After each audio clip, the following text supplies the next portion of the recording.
గ్రామీణ వైద్యులకు వందనం, జీవితం పేద ప్రజలకు అంకితం. గ్రామీణ వైద్యులకు వందనం, జీవితం పేద ప్రజలకు అంకితం.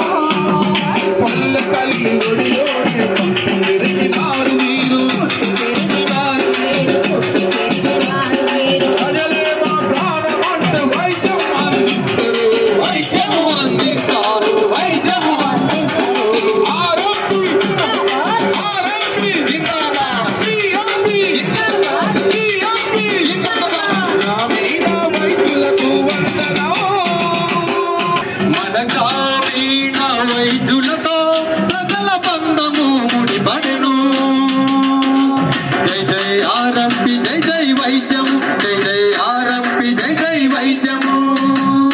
ఆర్ఎంపీ కళ్ళలో ఆనందం ఎన్ని నాళ్లకు అగుపడెను, ఎన్ని నాళ్లకు అగుపడెను. మన గ్రామీణ వైద్యులతో ప్రజల బంధము ముడిపడెను.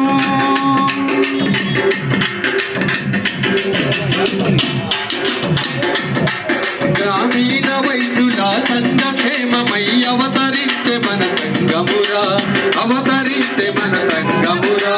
ప్రథమ వైద్యమై పల్లె పల్లెలు పల్లవించే మన వైద్యమురా, పల్లవించే మన వైద్యమురా. ప్రజా పిలుపుతో డాక్టర్ తొమ్మి వైద్య సేవలను అందించే ప్రభుత్వాల గుర్తింపును పొంద నిరంతరము శ్రమించెనులే. ఈ సేవకు మీ ప్రతిభకు సర్కారు సాయమై శిక్షణలిచ్చే. జై జై ఆర్ఎంపీ, జై జై వైద్యం, జై జై ఆర్ఎంపీ, జై జై వైద్యము. ఆర్ఎంపీ కళ్ళలో ఆనందం ఎన్ని నాళ్లకు అగుపడెను, ఎన్ని నాళ్లకు అగుపడెను. 3,000 మందికి విలేజ్ లోపల ఉండి మీరు క్లినిక్లు ఓపెన్ చేసి 50 రూపాయలకు 100 రూపాయలకు వైద్యం చేయండి, మేము మీ దగ్గర పనిచేయడానికి రెడీగా ఉన్నాం. ఎన్నో ఏళ్ల నుంచి మనం పోరాడుతున్న అంశము ఆర్ఎంపీ పిఎంపీల గుర్తింపు చట్టభద్రత గురించి మీ అందరికీ తెలిసిందే. ఇందులో కొంతమంది కమ్యూనిటీ పారామెడిక్ ట్రైనింగ్ చేసినాము, కొంతమంది వెయిటింగ్ లిస్ట్ లో ఉంది, కొంతమంది అసలే ట్రైనింగ్ రాలేదు. అయితే ఈ సమావేశంలో ముఖ్యాంశము 3 అంశాలు మనం చెప్పేటి. ఒక అంశం ఏంటంటే ఈ మధ్య కాలంలో టిఎస్ఎంసి వాళ్ళు ఎన్ఎంసికి పోయి ఒక ఆర్డర్ తెచ్చుకొని ఇందులో ఉన్న తెలంగాణ రాష్ట్రంలో 33 జిల్లాలల్లో 22 జిల్లాల వరకు 396 మందిని వారి మీద ఎఫ్ఐఆర్ కేసులు ఇష్యూ చేసి వారిని కొందరిని అరెస్ట్ చేయడం జరిగింది, కొందరికి ఛార్జ్ షీట్లు, కొందరికి నోటీసులు ఇవ్వడం జరిగింది. ఒకటి. రెండో అంశం ఏంటంటే ఏవైతే ఆర్ఎంపీలకు గత ప్రభుత్వం అంతకుముందు ప్రభుత్వం ఏదైతే జీవోనిచ్చి మనకు చట్టభద్రత ట్రైనింగ్ శిక్షణ తరగతులు ఇస్తామన్నారో అవిటిని ఖచ్చితంగా ఈ ప్రభుత్వం కూడా దాన్ని సాకులంగా స్పందించి తెలంగాణ రాష్ట్రంలో ఉన్న సుమారుగా 45,000 మంది కుటుంబాలను ఆదుకుంటారని చెప్పి ఈ ప్రభుత్వానికి వేడుకోవడం రెండో అంశం. మూడో అంశం ఏంటంటే ఇప్పటి వరకు 396 మందిని ఎవరికైతే కేసులు పెట్టిండ్రో ఆ కేసులను ఎత్తేయాలి, మరియు ఏదైతే వాళ్ళకు నోటీసులు ఇచ్చిండ్రో ఆ నోటీసులు కూడా జవాబు తీసుకొని ప్రాథమిక చికిత్స వరకు చేసేందుకు ప్రతి ఒక్కరికి అనుమతించాలని ఈ ప్రభుత్వాన్ని మేమందరము కోరుకుంటున్నాం సార్. వాళ్ళని ఎవరు కమ్మని ఎవరు చెప్పరా. పల్లెల్లో ఉన్న చదువుతున్న వాళ్ళు హెల్త్ లాక్తూనే ఉంది, హెల్త్ తక్కువ ఉంది, దానికి వాళ్ళే ట్రైనింగ్ అయినారు. ఈ సమాజమే వాళ్ళని తయారు చేసుకుంది. ఏ కేంబ్రిడ్జ్ యూనివర్సిటీనో, ఏ ఐఎంసీనో, ఏ యూనివర్సిటీనో, ఉస్మానియా మెడికల్ కాలేజ్ కాదు చెప్పేది. సమాజం మిమ్మల్ని కోరింది కానీ మీరు ఉద్భవించినారు. అదే ఆర్ఎంపీ వ్యవస్థ యొక్క ఒక సైన్స్. ఇదే విషయము ఇప్పటికి కూడా మనం డాక్టర్లు తయారు చేసుకుంటున్నాం. అదే విషయం చైనాలో కూడా ఉండింది. చైనాలో 42 లక్షల మంది బేర్ ఫుట్ డాక్టర్స్ ని తయారు చేశారు. 42 లక్షల మంది, ఒకటి కాదు. ఇప్పుడు కూడా అంతమంది ఆర్ఎంపీలు ఈ భారతదేశంలో లేరు. ఆ విషయం మీరు గుర్తుపెట్టుకోవాలి. మనం ఇంకా మెడికల్ కాలేజెస్ స్థాపించుకుంటూ ఉన్నాం. అంటే మనకి 20 లక్షల మంది డాక్టర్లు అవసరం ఈ దేశంలో. అయితే ఇప్పుడు ఉండేది ఎంతమంది అయ్యా అంటే 7 లక్షల మంది డాక్టర్లు మాత్రమే. అంటే 13 లక్షల మంది డాక్టర్లు లేరు. సంవత్సరానికి 3 కోట్ల మంది జనాభా ఉత్పత్తి అవుతుంది. అంటే 10 ఏళ్లలో 30 కోట్ల మంది జనాభా వస్తారు. అంటే ఒక పేపర్ ప్రచురించింది 681 మంది డాక్టర్లు ఉన్నారని. అది తప్పు. 681 మంది డాక్టర్లు సిటీలో మాత్రమే ఉన్నారు తప్పితే పల్లెల్లో లేరు. పల్లెల్లో 10,000 మందికి ఒక డాక్టర్ ఉన్నారు. ఆ విషయం మర్చిపోకూడదు. అసలు చాలా పల్లెల్లో డాక్టర్ లేరు అన్న విషయం మనకు తెలియాలి. ఫర్ ఎగ్జాంపుల్ పక్కనే మా కర్నూలు పక్కనే ఉన్న గద్వాల మండలం గురించి స్టడీ చేశాం. 13 గద్వాల డిస్ట్రిక్ట్ 13 మండలాలు ఉన్నాయి. 13 మండలాల్లో పిహెచ్సిలు ఉన్నారు, కానీ పిహెచ్సిలో డాక్టర్లు ఉన్నారు, కానీ బయట ఒక 3 మండలాల్లో మాత్రమే డాక్టర్లు ఉన్నారు, ఎంబీబీఎస్ డాక్టర్. అంటే 10 మండలాల్లో ఏ డాక్టరు లేరు, ఓన్లీ ఆర్ఎంపీ డాక్టర్లు మాత్రమే ఉన్నారు. ఆ విషయం మర్చిపోకూడదు. అదే కాదు, పక్కన దూరంగా ఉన్న నల్గొండ డిస్ట్రిక్ట్ కూడా అన్వేషించినాం. 31 మండలాలు ఉన్నాయి. 31 మండలాల్లో 7 మండలాల్లో మాత్రమే ఆ ఎంబీబీఎస్ డాక్టర్లు ఉన్నారు. 24 మండలాల్లో ఏ డాక్టరు లేరు, ఓన్లీ ఆర్ఎంపీ డాక్టర్లు మాత్రమే ఉన్నారు. ఈ విషయం మర్చిపోకూడదు. ఇవన్నీ ఎందుకు చెప్తున్నానంటే హెల్త్ ని అందిస్తున్నది మీరే, మీరు కాక ఇంకోరు అందించడం లేదు. మీరు చెప్పుకున్నారు బాధతో, చాలా విషయాలు చెప్పారు ఇప్పుడు ప్రసంగిస్తూ చాలా మంది. అసలు మిమ్మల్ని ఎందుకు ఇప్పుడు గవర్నమెంట్ ఎందుకు తీయలేకపోతుంది చెప్పండి. గవర్నమెంట్ తీయమని చెప్పండి, ఒక జీవో తీసుకున్నామండి వద్దు అని.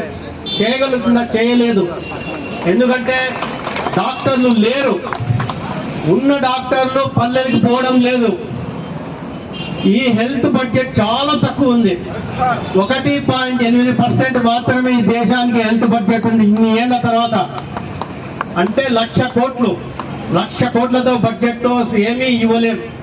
చైనా హెల్త్ బడ్జెట్ ఎంత అంటే 100 లక్షల కోట్లు. అదే అమెరికా అతి ఎక్కువ, అతి rich country. America health budget ఎంత అంటే 17% ఆఫ్ ది బడ్జెట్ 400 లక్షల కోట్లు. అయితే అంత బడ్జెట్ ఉన్న అమెరికాలో హెల్త్ ఉందా అంటే చాలా క్రైసిస్ లో ఉంది అమెరికన్ హెల్త్ ఇండస్ట్రీ.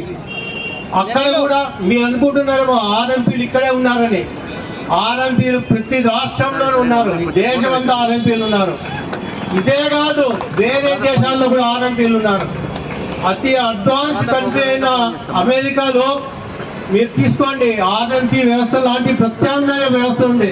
నువ్వు పోతే డైరెక్ట్గా డాక్టర్ని కలవలేవు. డాక్టర్ అసిస్టెంట్ అంటారు ఆర్ఎంపీ లాగా.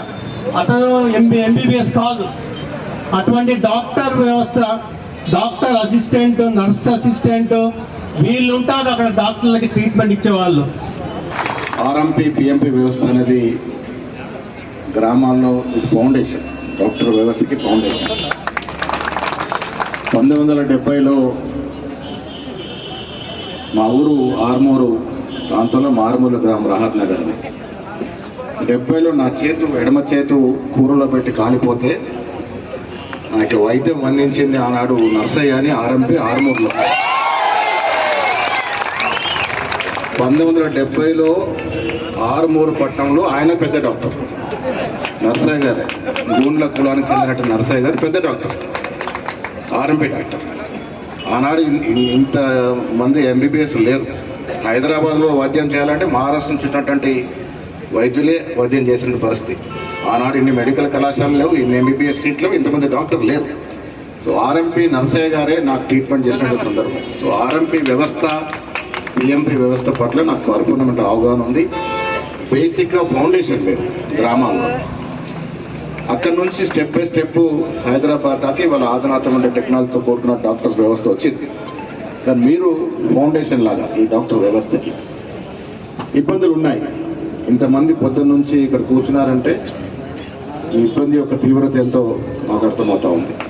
ఒక్కటి మాత్రం చెప్పగలం, కాంగ్రెస్ ప్రభుత్వం ఏ ఒక్కరి ప్రభుత్వం కాదు, మనందరి ప్రభుత్వం. అది మీరు మైండ్లో పెట్టుకోవాలి. ఇది ప్రజల ప్రభుత్వం, ప్రజల కోసం పనిచేసే ప్రభుత్వం. రేవంత్ రెడ్డి గారు ముఖ్యమంత్రి అయినా, పెద్దలు కోదండరామ్ గారు ఎమ్మెల్సీ అయినా, నేను ఎమ్మెల్సీ అయినా, మీరు ఆ స్థానంలోకి వస్తున్నా మీ అందరూ భాగస్వామ్యంతో నడిచినట్టు ప్రభుత్వం కాంగ్రెస్ ప్రభుత్వం. ఎవరికి ఎక్కడ సమస్య ఉంది దాని మీద లోతుగా అధ్యయనం చేసి వాటిని పరిష్కరించే మార్గాలను ఎత్తు ముందుకు పోతున్నట్టు ప్రభుత్వం. ఎన్నికలకి ముందు మేనిఫెస్టోలో పెట్టినటువంటి ప్రతి అంశాన్ని చేజార్చకుండా ఛేదించడమే మా ప్రథమ లక్ష్యము. దాంట్లో ఇది పొందుపరుచున్నాం కాబట్టి ఇది మా బాధ్యత. డెఫినెట్గా ముందు దీన్ని తీసుకెళ్తామనే మాట కూడా చెప్తాం.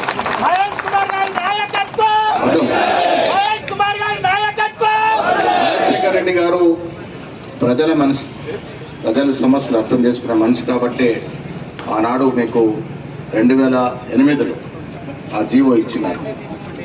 అతను 2009లో ఒక జీవో ఇచ్చినారు. రమేష్ గారు కూడా దాని సభ్యులుగా ఉన్నారు. ఒకటి మనం అర్థం చేసుకోవాల్సింది, మెడికల్ కౌన్సిల్ ఆఫ్ ఇండియా వారు చాలా నిక్కచ్చిగా పోయేటటువంటి తత్వం. అలాంటి డాక్టర్లే వాళ్ళు ఉంటారు. కోరుకునేది కూడా వైద్యం అనేది శాస్త్రీయబద్ధంగా ఉండాలి. గ్రామంలో వైద్యం అనేది శాస్త్రీయబద్ధంగా ఉండాలని పెద్దలు చెప్పినట్టు మీ పరిమితుల్లో మీరు పనిచేసిన పరిస్థితి వాళ్ళకి చాలా సందర్భం మనం వింటూ ఉంటాం.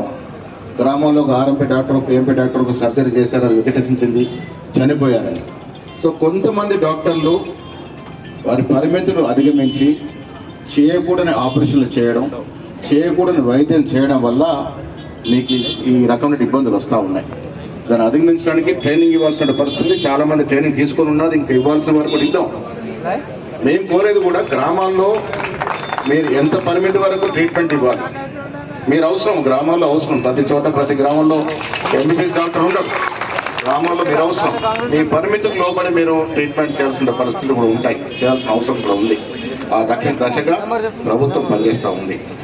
ఇవాళ మీ సమస్యని అవగాహన చేసుకుని సమయం పట్టవచ్చు, లేక నాకన్నా ఎక్కువ కోదండరామ్ గారికి దీని మీద అవగాహన ఉంది. డెఫినెట్గా కోదండరామ్ గారు, నేను, మినిస్టర్ గారు, సీఎం గారితో మాట్లాడతాం.